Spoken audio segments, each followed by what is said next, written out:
Sahabat beriman rahimakumullah, tahukah Anda bahwa terdapat dosa yang lebih besar dibandingkan dengan berzina dan membunuh bayi hasil zina? Bahkan dosa ini lebih besar dari 1000 kali zina. Berhati-hatilah, karena perbuatan ini seringkali dan banyak yang melakukannya. Kira-kira dosa apakah itu? Dikisahkan pada suatu senja yang lenggang di zaman Nabi Musa alaihi salam, terlihat seorang wanita berjalan terhuyung hayang, pakaiannya yang serba hitam menandakan bahwa ia berada dalam duka cita yang mencekam. Tudung kepalanya menangkup rapat hampir seluruh wajahnya, tanpa rias muka atau perhiasan menempel di tubuhnya.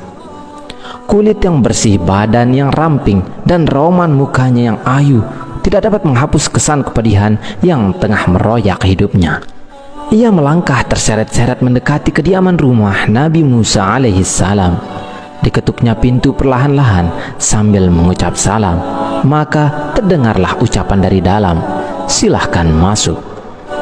Perempuan cantik itu pun lalu berjalan masuk sambil kepalanya terus menunduk. Air matanya berderai tatkala ia berkata, "Wahai Nabi Allah, tolonglah saya, doakan saya agar Tuhan berkenan mengampuni dosa keji saya." "Apa dosamu, wahai wanita ayu?" tanya Nabi Musa alaihi salam. "Saya takut mengatakannya," jawab wanita ayu tersebut. "Katakanlah, jangan ragu-ragu," desak Nabi Musa.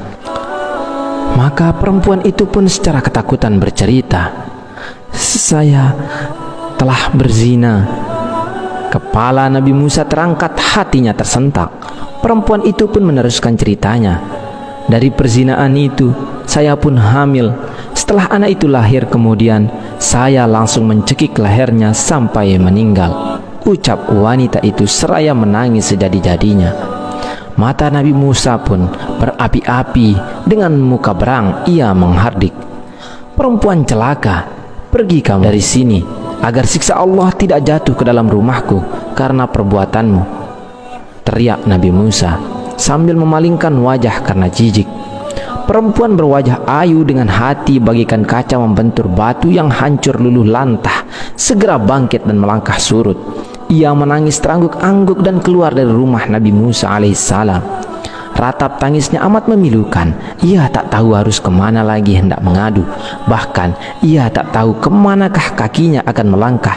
Bila seorang nabi saja sudah menolaknya, bagaimana pula manusia lain bakal menerimanya? Terbayang olehnya betapa besar dosanya, betapa jahat perbuatannya.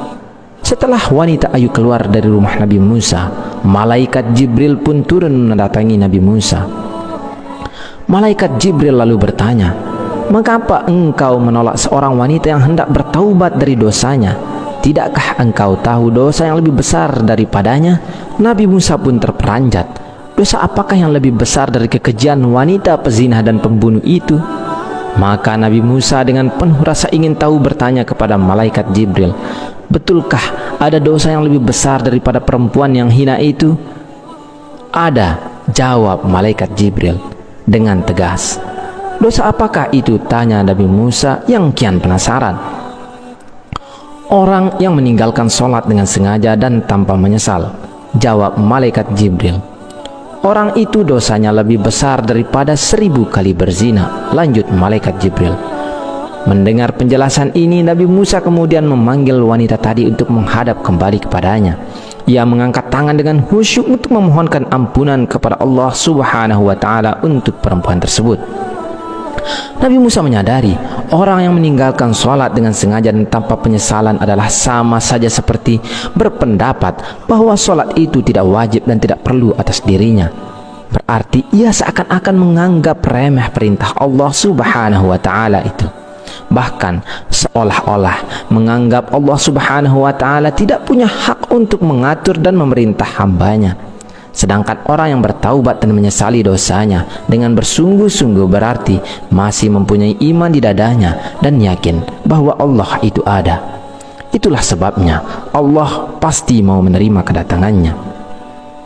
Ibnu Qayyim al-Jauziyah mengatakan, Kaum muslimin bersepakat bahwa meninggalkan sholat 5 waktu dengan sengaja adalah dosa yang paling besar, dan dosanya lebih besar dari dosa membunuh, merampas harta orang lain, berzina, mencuri, dan meminum minuman keras.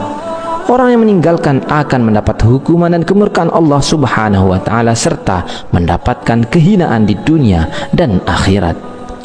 Di dalam riwayat lain juga dijelaskan bagaimana kejamnya siksaan bagi mereka yang meninggalkan sholat. Ibnu Abbas radhiyallahu an berkata, jika langit sudah terbuka, maka malaikat akan datang dengan membawa rantai sepanjang 7 hasta. Rantai tersebut akan digantungkan kepada orang yang tidak melaksanakan sholat, kemudian dimasukkan ke dalam mulutnya dan akan keluar dari duburnya. Kemudian malaikat mengumumkan, ini adalah balasan orang yang menyepelekan perintah Allah. Adapun ganjaran dosa ketika kita dengan sengaja meninggalkan sholat fardu diantaranya adalah, jika 1 kali meninggalkan sholat subuh, maka hukumannya adalah masuk ke dalam neraka selama 30 tahun. Sedangkan 1 hari di neraka sama dengan 60.000 tahun di dunia. Maka artinya 1 kali dengan sengaja meninggalkan sholat, maka bersiaplah akan mendekam 60.000 tahun di neraka. Jika meninggalkan 1 kali sholat zuhur, ganjarannya dosanya sama dengan membunuh 1000 umat Islam. Jika meninggalkan 1 kali sholat asar, sama dengan dosa meruntuhkan Ka'bah. Jika 1 kali meninggalkan sholat maghrib, sama dengan dosa berzina dengan ibunya jika laki-laki, atau berzina dengan ayahnya jika perempuan. Jika meninggalkan 1 kali sholat isya, maka ia tidak akan diridhai oleh Allah Subhanahu wa Ta'ala untuk tinggal di bumi, dan akan didesak mencari bumi atau tempat hidup yang lain. Sholat merupakan ibadah wajib yang tidak bisa diwakilkan kepada siapapun, dan jangan tinggalkan walau sekalipun, meski dalam keadaan apapun. Semoga kita menjadi orang-orang yang senantiasa mendirikan sholat, melaksanakannya tepat waktu, serta mampu mengajak keluarga lainnya untuk sholat tepat waktu dengan istiqomah. Wallahu a'lam bishawab. Wassalamualaikum warahmatullahi wabarakatuh.